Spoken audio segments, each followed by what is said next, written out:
je remercie les organisateurs de cette manifestation. Je vous remercie, Sonia, je remercie aussi tous les intervenants, docteur Moursi, pour cette intervention très brillante et aussi les interventions de ce matin qui étaient très riches en enseignements. Moi, j'aurai le plaisir de présenter deux communications au fait, mais vu un peu les délais qui sont assez serrés, alors j'ai essayé de travailler en back-office pour les fusionner et essayer de raccourcir un tout petit peu pour rester, pour aller directement au but et essayer d'être succinct. Excellent. Alors moi, je suis fondateur d'une CRO tuniso-canadienne qui offre comme service principal la gestion des données et notamment une solution informatique que nous avons développée. Nous sommes des médecins, des pharmaciens, des développeurs IT, des épidémiologistes dans la société. Et notre solution de gestion électronique des données a servi à suivre notamment les essais cliniques par plein d'options de randomisation, mais aussi à surveiller des épidémies au Canada. Et nous avons travaillé dans l'épidémie de l'Ebola, de la grippe porcine. Nous avons un projet actuellement sur le Covid entre les États-Unis et le Canada. Et nous travaillons aussi sur un registre sur la vaccination chaque année au niveau avec le ministère de Santé canadienne. Mais en Tunisie, nous travaillons avec les sociétés savantes et notamment avec la Société tunisienne de cardiologie sur plein de registres à l'échelle nationale. Et nous avons actuellement un registre sur le syndrome coronarien qui a été mis à jour pour être adapté à la situation du Covid. Nous avons même intégré dans le registre une partie qui concerne la maladie. Pour faire un peu de comprendre d'abord ce qui se passe, et comme vous l'avez souligné, c'est vrai que l'épidémie, j'essaie de mettre quelques données mises à jour, ce sont des données d'aujourd'hui.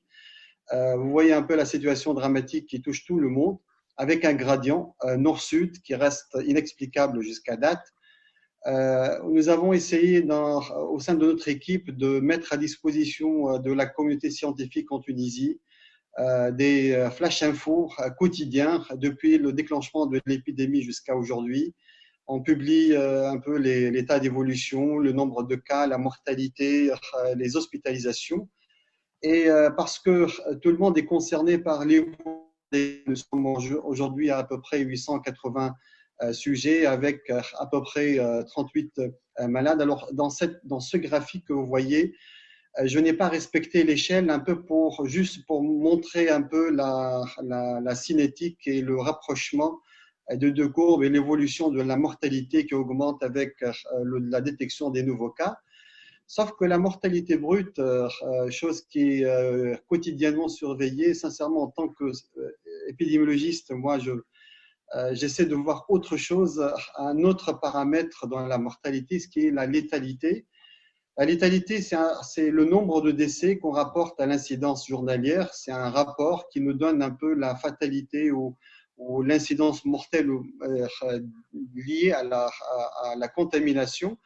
Et vous voyez dans le graphique rouge que au départ, avec le déclenchement de la maladie, de l'épidémie, il y a eu quand même un ratio très élevé de létalité qui s'est rattrapé plus tard. Nous sommes à une pente ascendante et qui, avec des écarts qui augmentent, qui commencent à augmenter, et ça nous rassure quelque part dans une certaine mesure, dans le sens où on arrive quand même jusqu'à date à contrôler la situation, mais bien évidemment, tout dépend de l'évolution de la situation, notamment dans le respect du confinement, mais aussi des règles d'hygiène.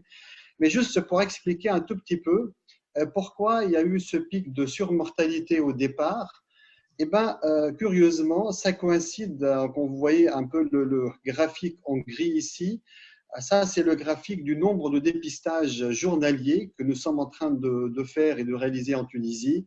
Et vous voyez que l'incidence de la létalité, elle commence à baisser quand le nombre de dépistages a augmenté de manière considérable. Je crois que là, c'était une réaction très intelligente des responsables qui gèrent l'épidémie en Tunisie. Ils ont su implémenter le nombre de kits nécessaires pour tester suffisamment de patients Et la politique du pays est allée vers le dépistage ciblé. Et je pense que ça, c'est une très bonne, disons, approche, vu les moyens, nos propres moyens. Nous sommes à peu près une cinétique qui est variable d'un jour à l'autre, mais qui tourne autour de 500-600 tests par jour. Alors, il faut savoir, si on met un peu la comparaison par rapport à d'autres pays, et si on essaie de voir un peu le retour sur investissement par rapport maintenant aux tests de dépistage, c'est-à-dire à quel degré les tests de dépistage arrivent à détecter des sujets. Et si on se positionne par rapport au Canada, au pays auquel nous opérons, alors le Canada, il faut savoir qu'ils sont à hauteur de 10 000 tests de dépistage par jour, alors que nous sommes actuellement à 15 000 au total depuis le déclenchement de l'épidémie en Tunisie. Nous sommes à une comparaison très éparse, mais cette stratégie a été élaborée sur un ciblage des patients à des sujets à détecter, à dépister. Et vous voyez que nous devançons même le Canada en termes d'efficacité de détection des sujets contaminés. Et même si on compare la létalité entre la Tunisie et le Canada, notre stratégie paye ses fruits. Et j'annonce officiellement à partir d'aujourd'hui que nous avons même réduit de manière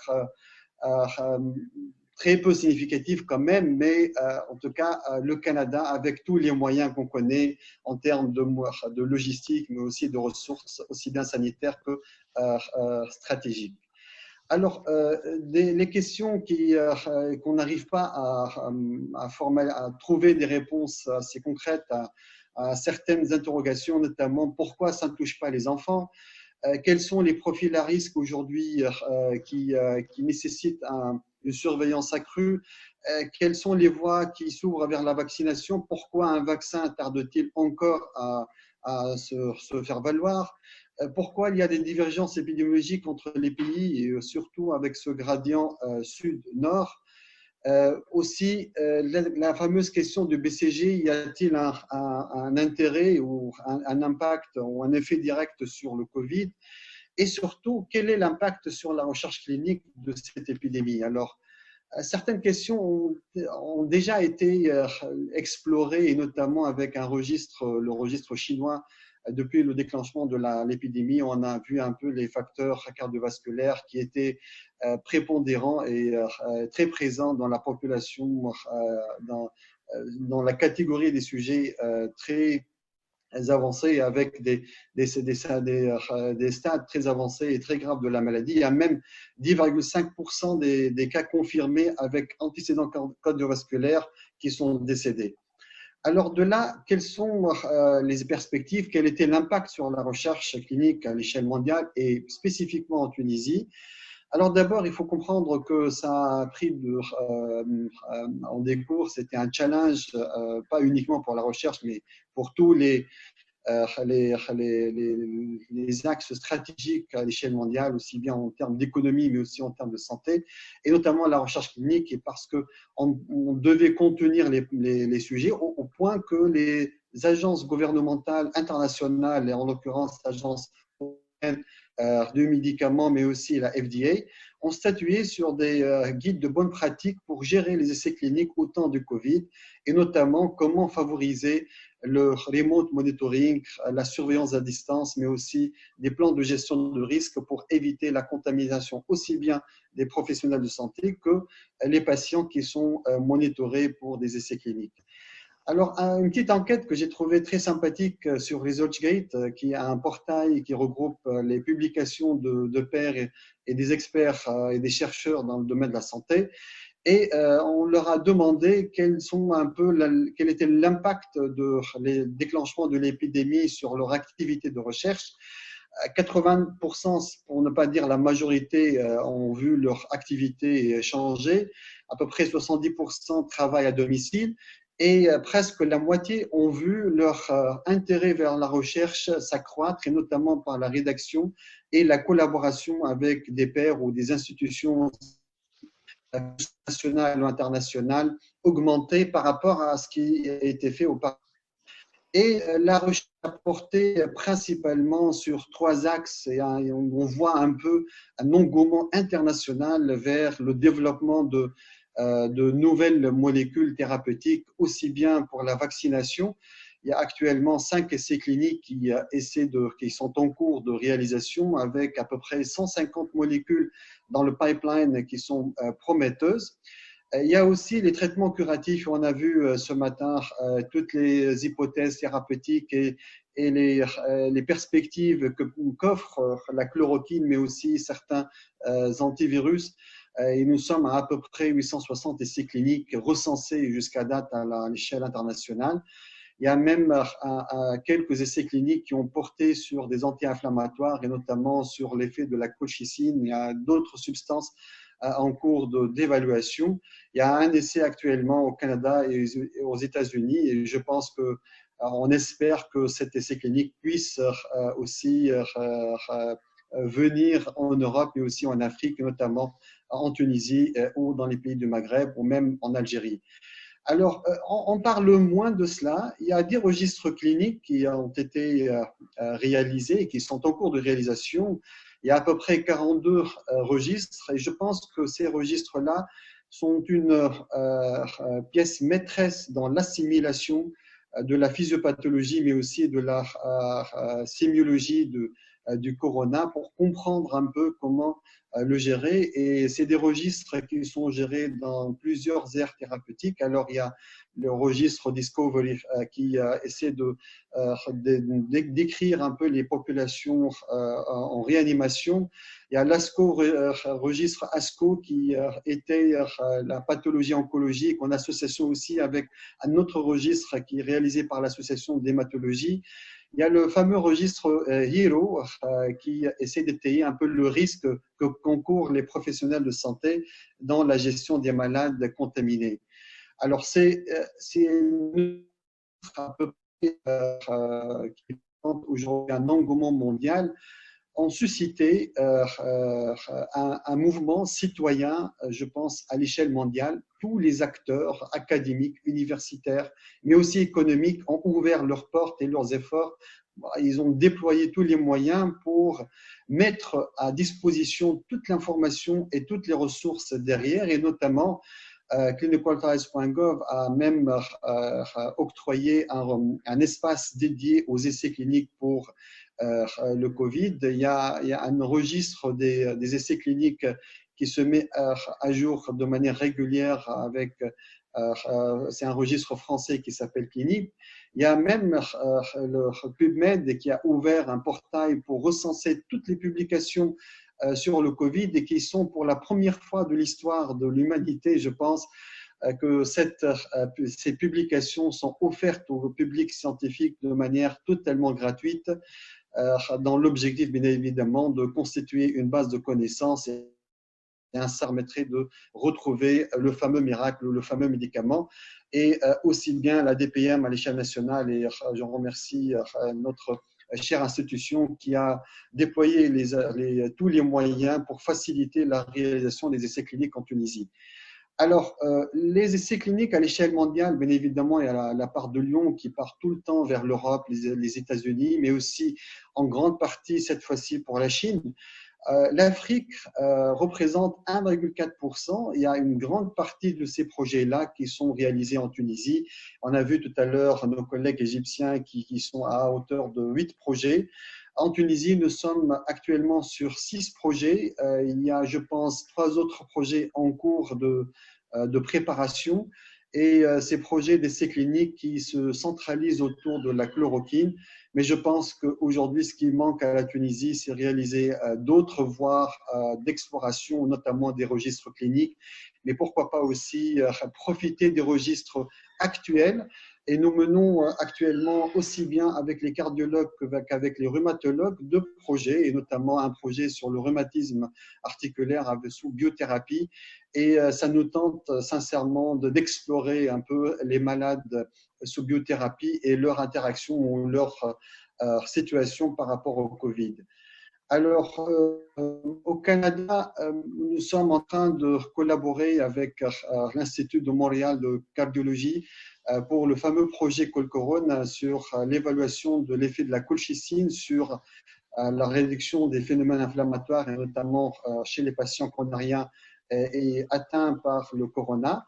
On espère que ce projet-là puisse être aussi déployé en dehors des États-Unis et du Canada pour venir aussi bien s'investir en Tunisie. Et ça, je pense que la porte est ouverte à nos académiciens pour solliciter, comme on l'a fait avec l'OMS, pour travailler sur ce projet-là, notamment parce qu'actuellement, c'est de plus en plus facile d'utiliser et de participer dans ce genre de projets internationaux, vu les solutions informatiques et la digitalisation de la recherche qui nous permet d'être au même pied d'égalité par rapport à nos confrères européens ou américains.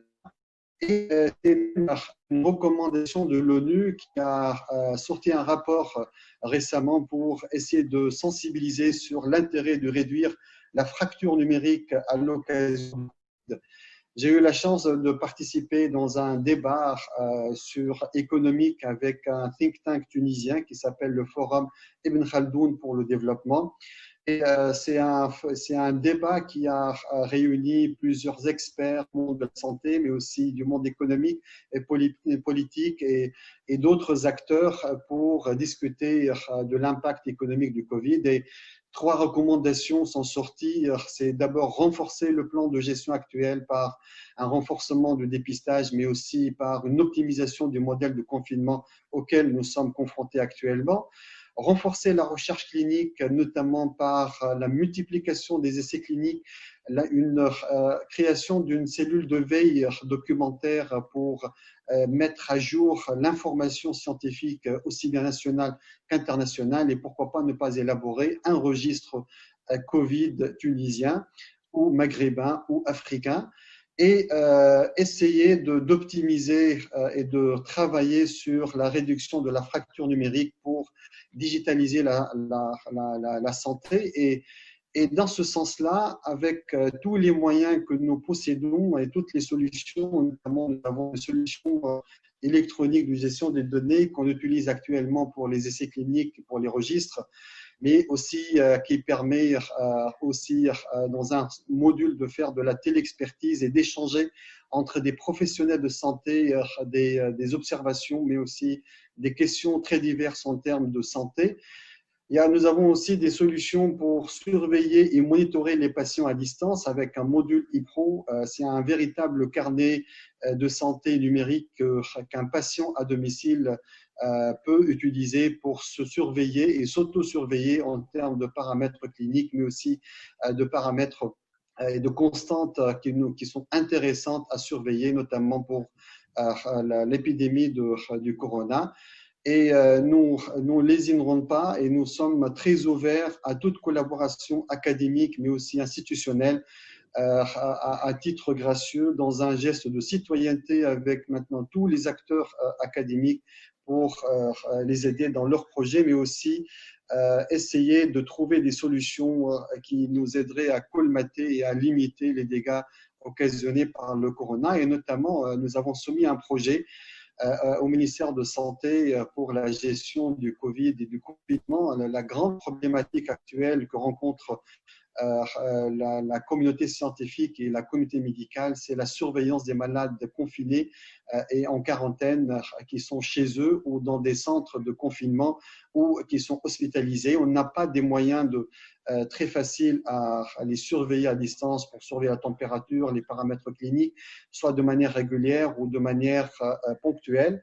Et nous sommes prêts à mettre à disposition toute cette solution, mais aussi les moyens de notre équipe pour aller vers la surveillance de ces patients-là.